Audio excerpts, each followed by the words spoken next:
هذه اللقطة ركلة حرة مباشرة.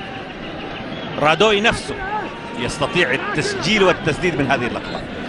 نواف العابد، ياسر القحطاني شاهدناه عندما عاد للتسجيل بهدف جميل في مرمى الشباب الإماراتي.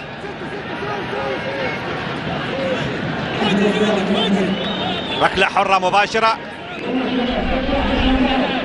رادوي مع التنفيذ، أيضا ياسر القحطاني حائط صد بشري من 7 لاعبين من لاعبين راية، ومحمد خودري في المرمى. رادوي هدف التعادل للهلال، هدف التعادل في الدقيقة 36 للهلال. يسجل ميرين رادوي.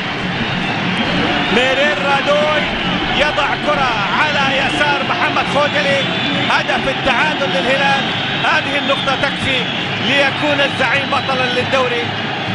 والكرة من ركلة حرة مباشرة هي كرة هدف أساسا عندما استلمها رادوي من تمريرة ياسر القحطاني، عندما حاول المرور والدخول والانفراد بمرمى محمد خودري، عندما حاول رادوي أن يتدخل في سوء الطالع وأن يتدخل أيضا في عدم التوفيق.